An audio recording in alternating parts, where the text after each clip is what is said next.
밧줄이 걸린 창문 안의 사람들. 자, 오늘 이 말씀 속에도 의미심장한 내용들이 들어갑니다. 여호수아가 가나안 땅으로 들어가기 전에 여리고 성으로 사람들을 파견하죠. 두 사람을 파견하는데 일단은 분위기 파악을 하기 위해서 여리고가 첫 관문이거든요. 요단강을 건너면 첫 관문이 여리고성이에요. 그 여리고성의 분위기를 파악해서 와서 보고를 해라 해서 두 사람을 보냈습니다. 보냈더니 그 사람이 누군가에게 발각이 됐어요. 그래서 그 발각한 사람들이 왕에게 알렸고 여리고 왕이 대노하면서 두 사람을 잡아라 했는데 두 사람은 어떻게 된 건지 라합이라고 하는 기생, 여기서 기생은 거의 매춘부 개념이에요. 그 기생의 집에 들어갔더니 라합이 그 두 사람을 지붕 위로 올렸습니다. 지붕으로 숨기고 그리고 두 사람은 나중에 살아서 돌아옵니다. 이 사람을 수색하는 사람들이 기생 라합에게 와서 두 사람 어디 있느냐 했을 때 난 모른다 그렇게 말하지 않았어요. 이 라합이 지혜로운 여자예요. 나 모른다 이렇게 말했으면 그 수색대가 집안을 수색했을 겁니다. 근데 그 사람들이 내가 보니까 시냇물을 건너갑디다. 빨리 가 보세요. 자, 이것은 그 사람들의 시선을 흐트러 놓는 작업이 되겠습니다. 그리고 이 두 사람, 그 수색대가 간 다음에 이 두 사람은 종문을 통해서 나갈 수 없으니까 비정상적 방법으로는 탈출하는 방법은 딱 하나, 밧줄 타고 내려가는 것밖에 없어요. 그럼 왜 밧줄 타고 내려가느냐? 라합의 집이 성벽 위에 있어요. 그럼 어떻게 성벽, 잘 이해가 안 될지 모릅니다. 라합의 집이 성벽 위에 있다는 말이 이해가 안 되게 성벽이 뭐 얼마나 두껍다고 거기다 집을 짓냐 그 말이에요. 그런데 그 고고학자들의 발견에 의하면 이 성이 이중벽이에요. 이중성이야, 성벽. 약 4m 간격으로. 그러니까 하나가 있은 다음에 그 다음 성벽, 안성벽과 박성벽이 있는데 이 안성벽과 박성벽의 간격이 약 4m, 4.5m 정도 됩니다. 그럼 이 두 성벽 사이 대들보를 봐요. 대들보를 놓고 거기다 집을 짓는 거예요. 그러니까 성벽 위에 집이라고 하는 게 이해가 되는 거예요. 그런 거구나. 그런 경우들이 종종 있었다고 그래요. 이렇게 해서 성벽 위에서 내려와야 되는데 밧줄을 타고 내려오는데 그 밧줄이 빨간색이었어요. 그 밧줄을 타고 내려오기 전에 두 쌍방간에 약속을 합니다. 라합이 말합니다. 내가 당신들을 숨겨줬고 당신들을 보호해줬으니까 당신들이 이 가나안 땅에 들어올 때 나와 친지들을, 가족을 살려달라라고 거래를 합니다. 그랬을 때에 거래가 성사되면 맞습니다. 당신들이 우리를 살렸기 때문에 당신이 우리가 가나안 땅으로 들어오는 날 이 가나안은 초토화가 될 겁니다. 그때 당신은 이 집에 머물고 이 집 창문에다가 빨간 밧줄, 우리가 지금 타고 내려가는 이 밧줄을 늘려놓아라.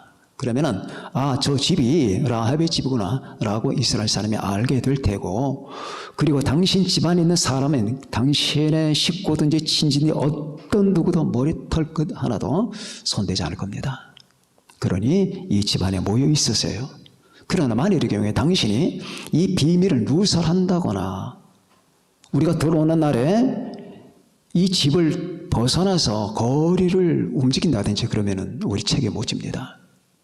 알겠습니다 하면서 그렇게 서로 간에 협약이 완성되고 그리고 그들은 돌아갑니다.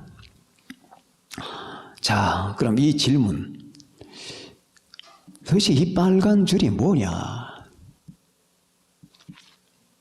왜 하필이면은 파란 줄도 아니고 노란 줄도 아니고 빨간 줄이라 그 말이에요. 이 구약 성경 읽다 보면은 이 겹치는 부분들이 가끔 나와요. 예수 그리스도의 보혈과 주님의 구속을 상징하는 이 상징물들이 나와요. 예컨대 모세가 광야에서 뱀을 들잖아요. 이건 십자가와 겹치는 거예요. 그리고 이스라엘 백성들이 애굽을 탈출해서 홍해를 건넌 다음에 3일 길을 가다 보니까 물이 없었어요. 목이 한참 마른데 웅덩이 하나가 나옵니다. 아, 물이 있구나 하면서 반가워서 가서 물을 퍼먹었을 때에 거기에는 엄청난 이 독성이 들어있었어요. 물이 씁니다. 그들은 놀랍니다. 그래서 그들은 실망을 하고 불평을 하는데 그때 나뭇가지 하나를 던져요. 모세가. 그 뭐냐? 십자가 나무를 얘기하는 거예요. 이렇게 겹치는 부분들이 있어요. 엘리사가 여리고 동네를 가는데 여리고 동네에 물이 너무나 잘못됐어요. 그래서 모든 농산물이 다 죽습니다. 그러니까 그 농민들이 와서 선생님, 우리가 이 성은 살기 좋은데 물이 나쁩니다. 어떻게 하면 좋을까요? 그랬더니 엘리사는 거기 딱 가서 소금을 던집니다. 소금을 던져요. 소금을 던지면서 이제 이 물이 치료받을지어다. 그 다음부터 그 물이 얼마나 단지 농산물이 잘 됐던 거예요. 그 소금이 뭐냐? 예수 그리스도예요. 예수 그리스도의 은혜예요. 이렇게 겹치는 것들이 많다고 말입니다. 또 하나, 여러분이 제가 몇 번 말씀드렸지만은 아브라함이 이삭을 모리아산에 바치잖아요. 이것도 겹치는 거예요. 예수 그리스도의 구속 사건을 말하는 겁니다. 이렇게 성경에는 몇 가지들이 이렇게 나오는데, 자, 여기서 이 빨간 밧줄, 이 빨간 밧줄을 타고 내려가는 이 사람들의 의미를 한번 봅시다. 첫 번째, 빨간 밧줄의 의미가 뭐냐? 두 번째, 빨간 밧줄을 걸어오는 이 창문 안에 모여있는 사람들은 뭐냐? 자, 첫 번째, 내지는 빨간 밧줄이 뭐냐? 예수 그리스도의 십자가 구속과 피를 말하는 거예요. 학자들은 대부분 다 일치합니다. 이 사건에 대해서. 보세요. 이 빨간 밧줄을 타고 이 두 정탐꾼은 살아요. 그죠? 그리고 이 빨간 밧줄 안에 있는 라합의 식구들은 다 살아. 이게 무엇을 연상시키느냐면은 출애굽 당시에 어린 양의 피를 바르잖아요. 피를 바른 집안들, 그 집안인 사람은 하나도 안 죽어요. 하나님이 다 살리십니다. 자, 어린 양의 피를 바른 문설주와 인방에다가 피를 바른 이 가족들, 사람들은 다 삽니다. 아시겠습니까? 젊은 사람들 기억해 두세요. 여러분들 대학을 졸업해서 사는 게 아니에요. 내 말 잘 들으세요. 여러분들이 기술 많이 가지고 있다고 사는 게 아니라고요. 집안이 좋다고 사는 게 아니에요. 산다는 게 뭐냐? 이제 여러분에게 죽음이 찾아와요. 살면서 몇 번씩 찾아옵니다. 아, 목사님 죽는 거는 늙어서 아니에요. 여러분들 죽음이 녹화할 때가 있어요. 죽고 싶다는 생각, 아니면 어떤 재난, 사고가 나는 죽어야 되는데, 이 순간 죽었어야 되는데, 그런 순간들이 온다고요. 아니면 자기가 자기 목숨을 끊고 싶어 하는 그런 충동이 생긴다고요. 여러분, 그때의 대학 졸업장에 무슨 힘이 있겠고, 기술이 무슨 힘이 있겠고, 가족이 무슨 아무 힘이 없어요. 죽는 거예요, 그냥. 어린 양의 피가 아니면 죽는다고. 예수 그리스도의 십자가와 보혈 무시하면 큰일 나는 거야. 죽는 거야, 그냥.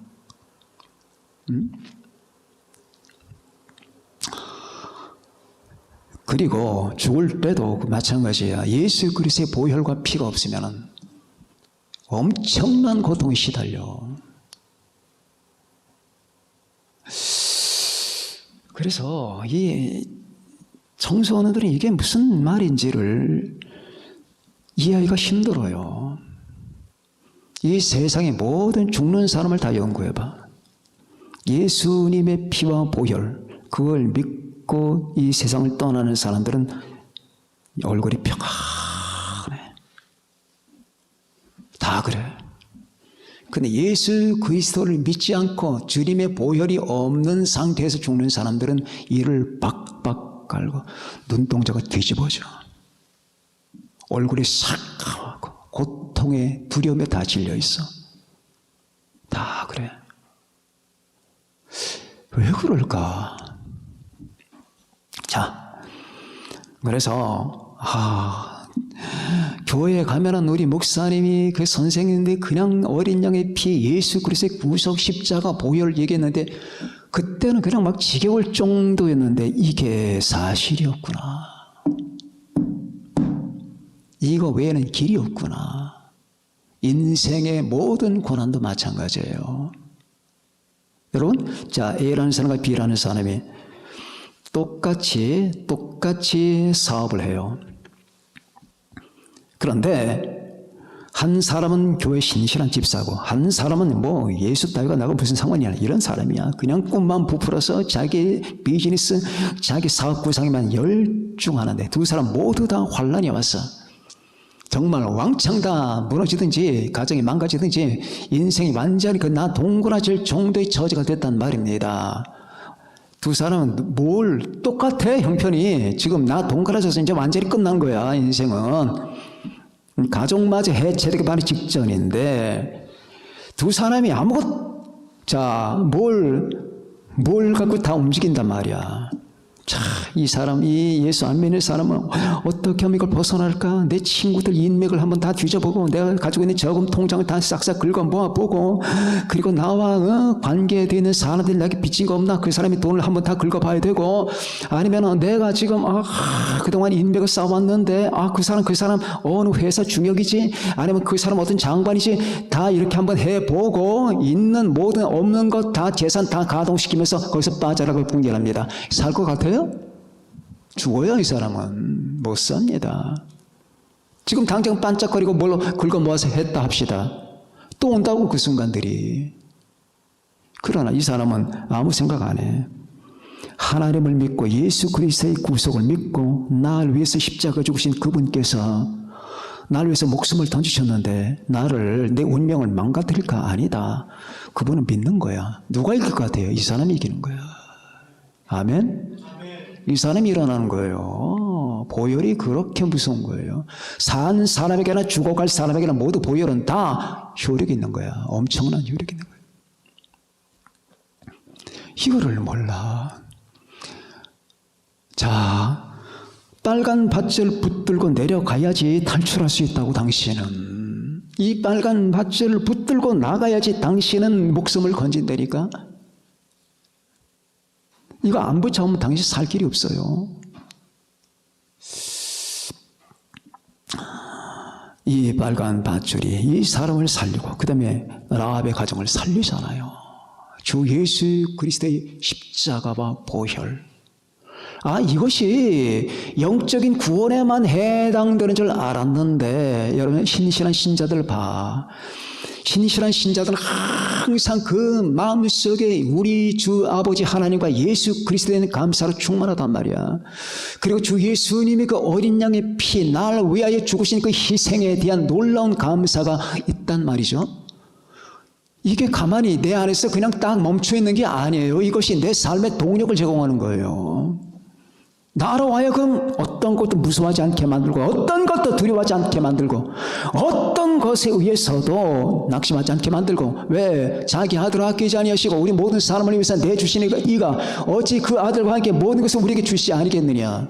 로마서 8장 32절의 말씀을 기억한단 말입니다. 하나님 아버지가 자기 아들까지 줬는데 십자가에 피 흘리기까지 했는데 뭔들 못 해주겠냐는 그 말이에요. 그렇기 때문에 용기 백배하면서 아무리 지금 난관에 처해 있고 아무리 힘들고 어려워도 그 사람은 주님을 믿고 하나님을 찬양하며 주님께 기도하는 겁니다. 이 사람이 승리하는 거예요. 그러니까 이 어린 양의 보혈이라고 하는 것은 우리 인생 전체를 꿰뚫고 흐르는 여러분 키야, 열쇠란 말이에요. 이걸 붙들고 그대로 내려가는 거야. 그리고 라합이 뭐겠어요? 라합은 기생입니다. 이방인이에요. 이스라엘 사람이 아니에요. 이방인이라고 이스라엘 사람이 아니야. 거기다가 매춘부에 가까운 여자예요. 그러니 무슨 가치가 있겠냐고. 그러나 하나님이 보실 때 그런 건 상관이 없어요. 그가 믿느냐 안 믿느냐, 거듭났느냐 안 거듭나느냐 이거 보시는 거예요. 거듭나지 않은 사람은 장관, 대통령 아무 소용없어요. 매춘부 지기권 소용없다고. 하나님의 관점에서는 예수 그리스도를 믿고 받아들이고 그가 주 안에서 거듭났느냐 이걸 지금 보시는 겁니다. 여러분, 거듭나지 않은 사람들은 조심하셔야 됩니다. 만일의 경우에 거듭나지 않았는데 여러분들 이 교회를 빠져나갔는데 교통사고가 걸려서 죽었다. 그건 지옥이에요. 구원 못 받아요. 거듭난다는 건 하나님의 사람으로 다시 태어난다는 거예요. 하나님의 사람으로, 하나님 예수 그리스도 안에서 하나님의 사람으로 태어나는 거예요. 그때 모든 게 다 바뀌어버려요. 여러분의 느낌이 변하고 생각이 변하고 이름이 바뀌고 인격이 변하고 그 사람의 본질이 다 바뀌어버려요. 주님 중심의 사람이 된다고. 그래서 이 빨간 밧줄은 결국 주님의 십자가요, 주님의 십자가의 보혈임을 우리가 기억할 때에 내가 지금 십자가 밑에 있다는 거, 우리 주님에 대한 이 신앙을 가지고 있다는 거, 십자가 신앙을 내가 보유하고 있다는 건 사실이 얼마나 귀한 축복인가를 여러분 이해합시다. 그럼 두 번째, 그럼 이 빨간 밧줄 안에 모여있다는 거 뭐냐? 구원받은 가정을 얘기하는 거예요. 구원받은 가정. 지난 시간에 말씀드렸잖아요. 빨간 밧줄이 창문에 들이고 있어. 가는 집안마다 어떤 집안에 교패가 붙어 있잖아. 그죠? 다 이래서 붙여놓는 거야. 이 집은 하나님의 사람입니다. 여러분 집안에 왜 교패 붙여놓은 줄 아세요? 이 집은 빨간 밧줄을 걸어놓은 집입니다. 여기는 어린 양의 보혈이 지금 발라 있습니다. 이 사람들은 다 예수 그리스도에 속한 사람들입니다. 다 보는 거야. 마귀도 다 알아. 다 안다고 여러분. 그래서 빨간 밧줄, 이 두 사람이 라합에게 이렇게 주문하죠. 우리가 이 가나안을 쳐들어온 그 날에 당신이 우리를 구출해 준 이 빨간 밧줄을 당신의 창문에 걸어 놓으세요. 그리고 당신의 친지와 가족과 친구들 전부 불러 모으세요. 이 안에 있는 사람은 죽지 않습니다. 이 안에 있는 사람은 삽니다. 만일에 당신들 중에 누군가 생명을 두고 해야 한다면 그건 우리의 생명으로 대신하겠습니다. 이 정도로 약속을 한 거예요. 예수 그리스도를 믿고 구원받아 그 가정 안에 있는 사람은 하나님이 지키시는 거예요. 구원의 단위는 가족 단위라고 했다는 거 기억하시죠? 주 예수를 믿어라. 그리하면 네가 구원받으리라가 아니라 너와 네 집이 구원을 받으리라야. 아직도 자기 집이 구원받지 못했다라고 여러분 판단되는 분 없으시죠? 우리 가족, 우리 자식, 우리 엄마 아빠 구원 못 받은 것 같아. 구원 받았느냐 안 받았느냐 그 사람을 보세요. 아무리 교회 다녀도 구원 못 받은 사람 허다해요. 왜 그럴까? 그 안에 주님이 없어.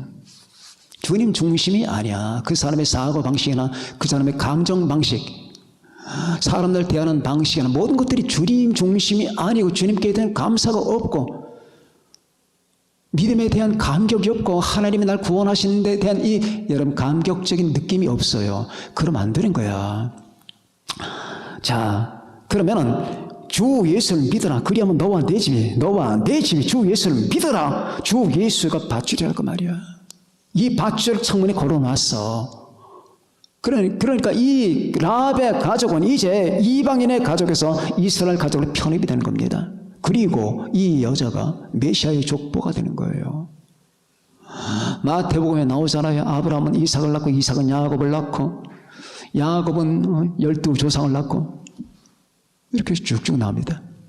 유다는 다말에서 벨에서 셀을 낳고 쫙 나가다가 살몬은 보아스를 낳고 살몬은 라합에게서 보아스를 낳고 살몬은 라합에게서 보아스를 낳는데, 성경에 나오는 보아스, 보아스가 이 라합의 아들이란 말이야. 보아스. 룻의 나중에 남편이 되는 이 보아스가 라합의 아들이란 말이에요. 그러니까 이 메시아 계보 속에 싹 들어가는 거야. 편입이 되어버린 거야.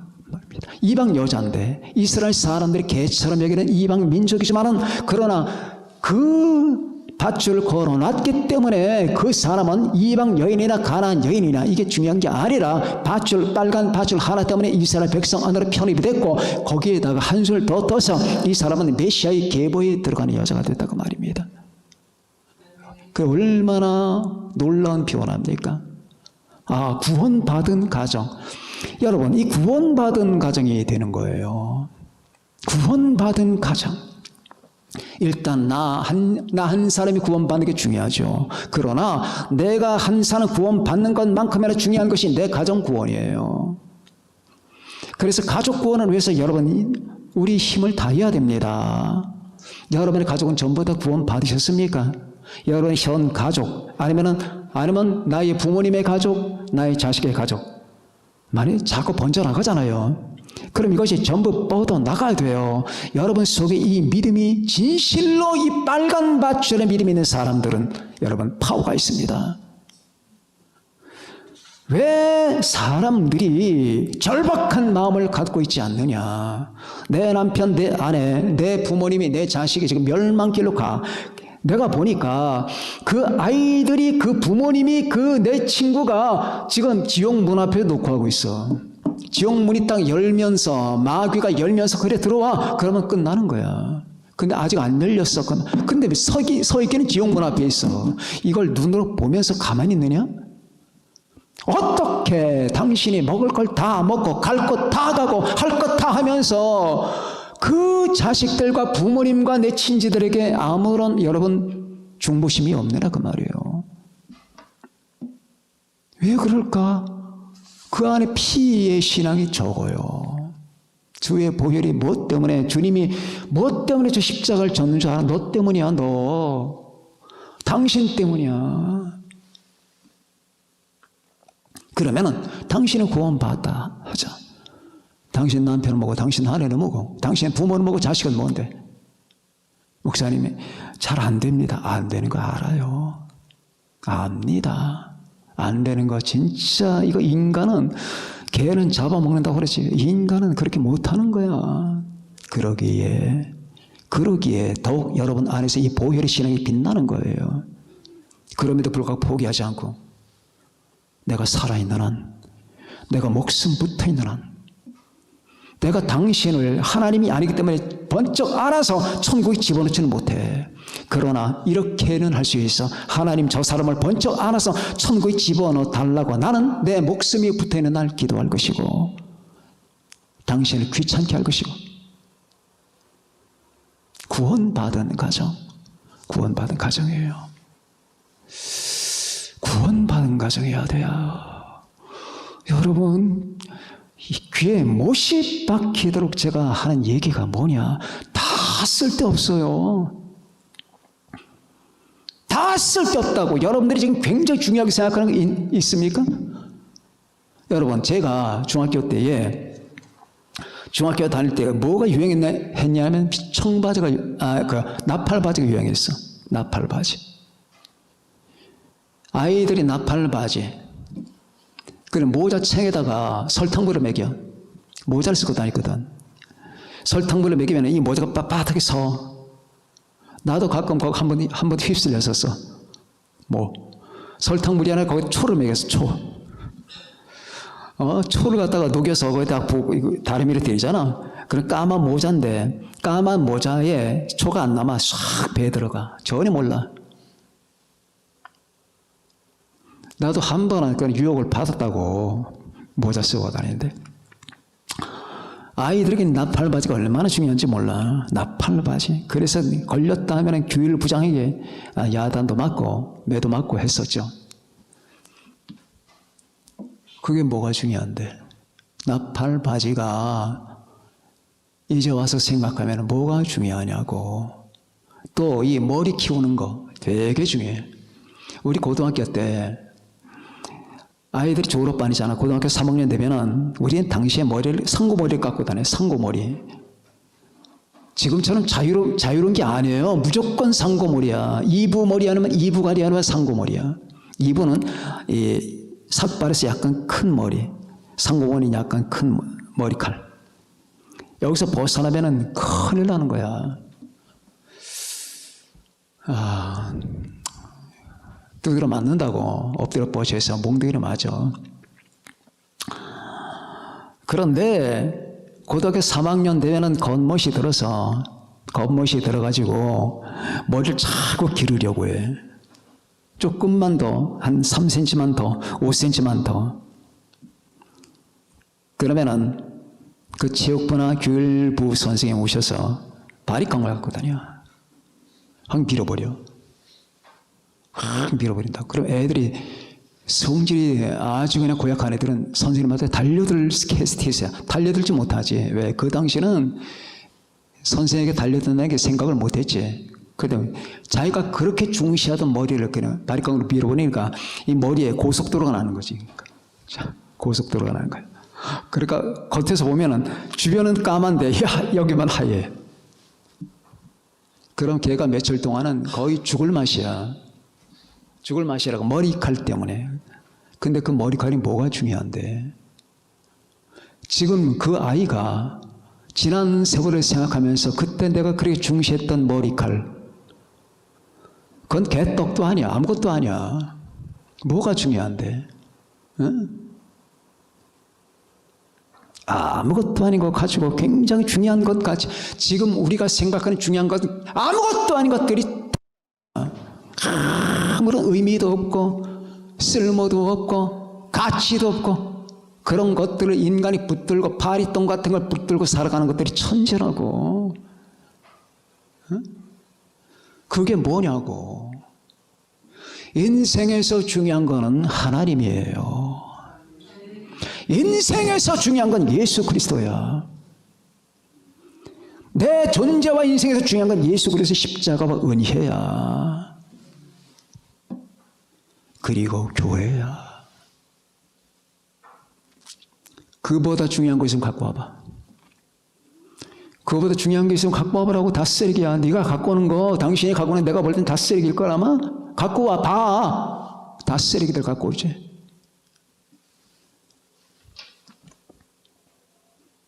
이렇게 중요한 거예요. 어린 시절에 우리 집은 할머니가 예수를 믿고 저와 동생이 예수를 믿고 어머니도 예수를 믿었지만은 다른 분들은 이제 움직임이 없을 때 밖에 나가잖아. 나가면은 부활절이면은 그 할머니, 권사님, 집사님들이 성경 가방 들고 교회를 가. 그런 그 교회 단바깥에서 친구들과 내가 놀고 있는데 그 교회 안에서 들리는 찬송이 뭐냐 하면은 무덤에 머물러 예수 내줘, 새벽을 기다려 예수 내줘, 원수를 다 이기고, 이 노래 부르면은 그 어린 내 가슴에는 말이에요, 환희가 넘치는 거야. 환희가 생생하게 연해. 무덤에 머물러 예수. 그리고 그렇게 3, 3, 5 손 붙잡고 나오는 가족들을 보면은 그렇게 부러워했어요. 우리 어떤 집에 가면은 집에 가는 게 아니라 어떤 동네에서 놀다 보면 어떤 집에서 예배를 드려. 가족들이 모여서 가족 예배를 드리면은 정말로 놀라운 거야. 그렇게 감격스럽고 부러워. 근데 그 가정이 잘 사는 가정이 아니거든. 지지리 못 사는 가정이야. 그런데도 가족들이 엄마, 아빠, 아이들, 딸이 모여서 가족 예배를 드릴 때에 그 찬송 소리가 그렇게 평화롭고 아름답고, 뭔가 일반 가정과는 달라. 저 집에서는, 잘 사는 집에서는 어떤 때는 막 아버지가 선물도 사와, 크리스마스 땐 빵도 사와, 그리고 뭐 외식도 가끔 그 당시에는 외식이라는 개념이 많이 없었거든. 근데 선물을 사와. 그것보다 이 가난한 집에서 가정 예배를 드리는 모습이 너무너무 여러분 아름다운 거예요. 구원받은 가정이거든, 이게. 구원받은 가정. 빵 한 번 먹으면 뭐하고, 외식 한 번 하면 뭐해. 그게 뭐가 대단해. 그건 아무것도 아니거든. 자, 주 예수를 믿으라. 그리하면 너와 내 집이 구원을 받으리라. 그렇다. 이 말을 한마디로 얘기하면 빨간 줄이 걸려있구나. 빨간 밧줄이 걸려있는 집안이구나. 어린 양의 피가 묻은 가족들이구나. 여러분과 제가 그런 가정이 됩시다. 그런 가정이 돼야 돼요. 박목을 씨의 시를 읽다가 그 박목을 씨의 시 가운데 이런 시가 있어요. 내 어머니가 나에게 남겨주신 성경. 성경은 지금 다 낡았지만은 성경 장수를 넘겨다 보면은 빨간 줄이 그거 있다. 어머니가 나에게 남겨주신 이 귀한 성경, 낡았지만은 빨간 줄이 거 있는 이 성경. 그 문구 하나가 인상적이라서 남아있는데, 박목을 씨가 신앙이 뭐 좋은지 안 좋은지 그건 모르겠습니다. 근데 엄마가 자식에게 자기가 읽던 성경을 남겨주는 이 장면이 그 얼마나 아름답습니까? 귀하고. 재산 남겨주는 것보다, 재산 남겨줬더니 자식들이 재산 받자마자 부모를 버린대. 아니면 재산을 받기 위해서 아직 남겨주지 않았는데 재산을 받기 위해서 그렇게 부모에게 아첨을 떨거나. 여러분들은 자녀들에게 성경을 남겨주십시오. 신앙을 남겨주세요. 중요한 거 예수를 남겨주세요. 이런 자세를 가지고 여러분과 제가 살아야 됩니다. 렘브란트라고는 화가도 죽을 때 자기 딸에게, 하나밖에 없는 딸에게 성경과 화구 하나만 딱 남겨줬다고 그러죠. 그 빛의 화가 렘브란트. 평생 그렇게 고생을 하고 고통을 받으면서 필사적 그림을 그렸는데 그를 이제 빛의 화가라고 하죠. 근데 그 사람이 딸에게 남겨준 것은 그것밖에 없다고 그래요. 언뜻 보면은 불행한 것 같고, 언뜻 보면은 저런 거 필요가 없는데라고 할지 모릅니다. 그러나 우리는 긍지감을 가지고 있어야 됩니다. 우리는 빨간 밧줄을 걸어놓은 가정이 되어야 됩니다. 아무리 바람이 불고 파도가 치고 폭풍우가 불어도 여러분 집안에 걸린 이 빨간 밧줄, 구원받은 가정이라고 하는가? 때때로 우리에게도 슬픔이 오고 때때로 여러분과 저도 고민을 합니다. 때때로 여러분과 저도 폭풍 치는 밤 같은 걸 만나요. 그러나 이 빨간 밧줄이 여러분을 지켜줘요. 예수 그리스도 안에서 보혈이 여러분 지킵니다. 예수 그리스도 안에 있는 하나님의 사랑이 이 가정을 보호합니다. 여러분의 개인 영혼을 지키십니다. 축복해 주십니다. 이건 하나님의 약속입니다. 내 아들 안에 거하는 자에게, 내 아들 안에 거하는 자에게 하나님이 자기 아들을 아끼지 아니하시고 우리 모든 사람을 내어주시니까 어찌 그 아들과 함께 모든 것을 우리에게 주시 아니겠느냐. 하나님을 사랑하는 자, 곧 그의 뜻대로 부르심을 입은 자들에게는 모든 것이 합력하여 선을 이루느니라. 하나님의 약속입니다. 우리 이 라합의 가족을 보면서 우리 가정도 빨간 밧줄을 걸어놓은 가정, 구원받은 가정, 예수 그리스도만의 가정들이 모두 되시기를 예수님의 이름으로 축원합니다. 기도하겠습니다.